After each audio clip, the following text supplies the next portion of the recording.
कहा था ना तू मेरी बड़ी मूर्ति बनाकर पूजा करेगा। मैं काली माता की बड़ी रूप में तेरे हाथ से पूजा लेना चाहती हूँ। भवेश अपने हाथों से 14 हाथ ऊंची काली प्रतिमा का निर्माण करता है। भवेश, काली माता का ये विशाल रूप देखकर मेरे रोंगटे खड़े हो गए।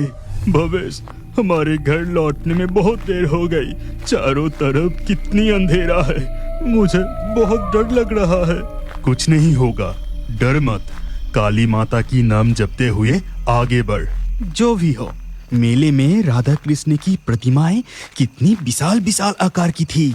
राधा कृष्ण की ये मेला देखकर मन तृप्त हो गया। अगले साल फिर आएंगे, ठीक है? हाँ, अगले साल फिर आएंगे।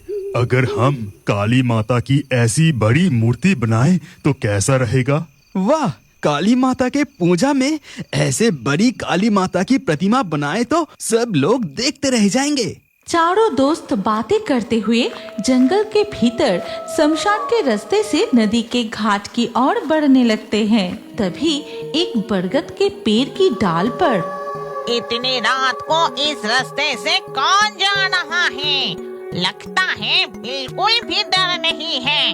अभी इन्हें पकड़कर मजा चखाती हूँ। तभी चुड़ैल बरगद के पेड़ से सीधा उनके सामने आकर रास्ता रोककर खड़ी हो जाती है। अरे बाप रे, ये तो चुड़ैल है। भवेश, मैंने तुझे कहा था ना, जंगल की ये रास्ता डरावनी है। अब हम क्या करें? सुनसान रातों में जंगल के रास्ते, पेड़ों की डाली में चुड़ैल और डायन बैठी रहती है।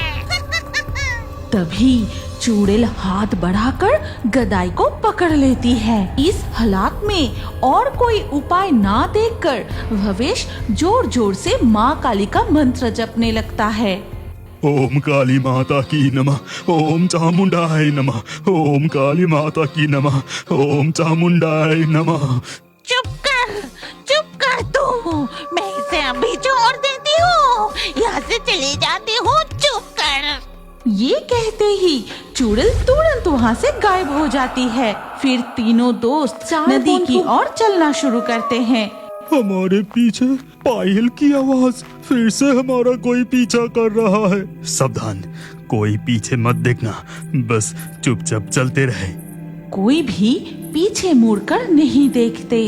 दिखा जाता है कोई उनके पीछे पीछे पायल पहन के चल रहा है।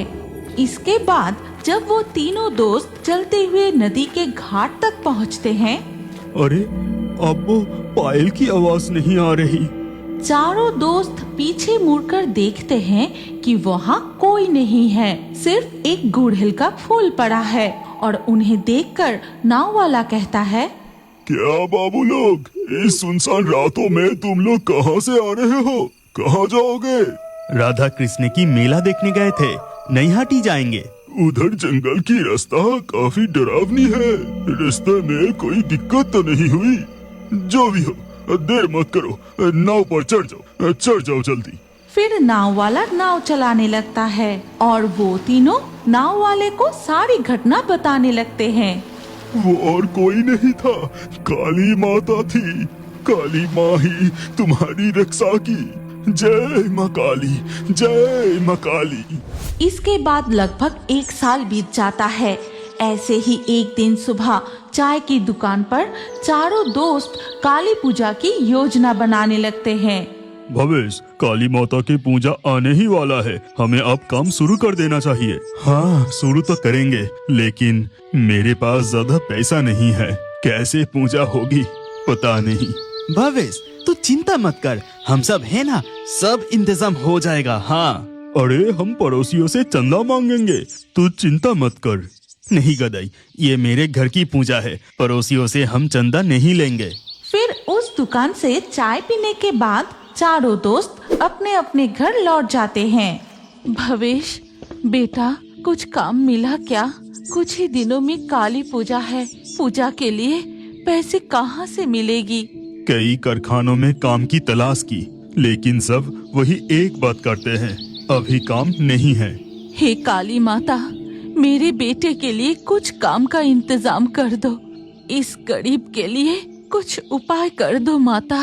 फिर धीरे धीरे शाम ढलकर रात हो जाती है। गहरी रात में जब सब सो रहे होते हैं तभी अचानक भवेश, भवेश, तू वो बात भूल गया क्या?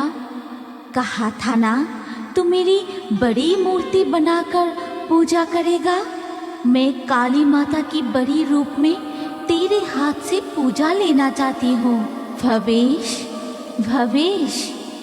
भवेश की नींद टूटते ही वो बिस्तर पर बैठ जाता है। काली माता की ऐसा सपना देखकर वो मन ही मन कहता है, हाँ, अगले साल राधा कृष्ण की मेला देखकर लौटते समय हमने ये कहा था कि बड़ी काली मूर्ति की पूजा करेंगे। जय माँ काली, जय माँ काली। उस रात भवेश को फिर नींद नहीं आती। धीरे धीरे सुबह हो जाती है और सुबह जब भवेश नौकरी की तलाश में घर से निकल रहा था तब, रुक बेटा, कुछ खा कर तो जा। नहीं माँ, आज बहुत से कारखानों में काम की तलाश करने जाना है, देर हो रही है माँ, मैं चला। हे दयामयी काली माता, मेरे बेटे के लिए नौकरी का इंतजाम कर दो माँ। इसके बाद भवेश घर से निकलकर एक एक करके कई कारखानों में नौकरी के लिए पूछता है, लेकिन हर जगह से उसे निराश होकर लौटना पड़ता है।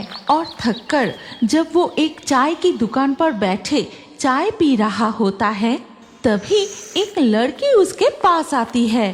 साहब, ओ साहब, क्या आप मुझे एक बिस्कुट खरीद कर देंगे? देखिए ना, मैं ये कागज का टुकड़ा दुकानदार को देती हूँ तो वो मुझे डांट कर भगा देता है। अरे पगली, ये तो अखबार का टुकड़ा है, कोई पैसे नहीं। तू ऐसा कर, ये कागज का टुकड़ा मुझे दे दे, मैं तुझे बिस्किट खिलाता हूँ। ठीक है, तो फिर ये लीजिए। भवेश लड़की से वो अखबार का टुकड़ा ले लेता है। फिर दुकानदार से कहता है, भैया, दो वो अच्छे वाला बिस्कुट दीजिए। भवेश बिस्कुट लेकर लड़की को देता है। बिस्कुट मिलने पर वो बहुत खुश हो जाती है। फिर चाय की दुकान से चली जाती है और भवेश अखबार के टुकड़े की तरफ एक झलक देखते ही उसे दिखाई देता है, अरे यहाँ तो नौकरी की विज्ञापन है। मैंने इतनी तलाश की लेकिन इस जूट मिल में तो गया ही नहीं, ये पास में ही है। भवेश देर नहीं करता, उस जूट मिल की ओर दौड़ पड़ता है। वहाँ अपने पढ़ाई के सारे कागज दिखाते ही, हम तुम्हारे जैसे एक पढ़े लिखे आदमी के तलाश में थे, तुम कल से ही ऑफिस में ज्वाइन करो। हाँ जरूर, मैं कल ही ज्वाइन करूँगा। नई नौकरी मिलने की खुशी में भवेश सीधे घर लौट आता है और अपनी माँ को आज की सारी घटनाएं बताने लगता है। अच्छा, उस लड़की के पैरों में अलता और माथे पर लाल बिंदी था क्या? हाँ हाँ था, पर इसमें बड़ी बात क्या है? लड़की है, पैरों में अलता, माथे पर बिंदी होगा ही। भवेश, तू काली माता को पहचान नहीं पाया। आज वो लड़की के रूप में आकर तेरी नौकरी का इंतजाम कर दी। जय काली माता की जय, जय बड़ी माँ। फिर धीरे धीरे काली पूजा का दिन पास आने लगता है। माँ काली का सपनादेश के अनुसार भवेश अपने हाथों से 14 हाथ ऊंची काली प्रतिमा का निर्माण करता है। उसके दोस्त भी हाथ बटोते हैं। भवेश, काली माता का ये विशाल रूप देखकर मेरे रोंगटे खड़े हो गए। कमल जैसी आंखें, दाहिने ऊपर की हाथ से माँ आशीर्वाद दे रही है और नीचे वाले हाथ में मिठाई धारण किया है। बाएं ऊपर के हाथ में माँ की अस्त्र है और नीचे वाले हाथ में धारण किया है पापी का मस्तक। भवेश माँ काली की पूजा शुरू करता है।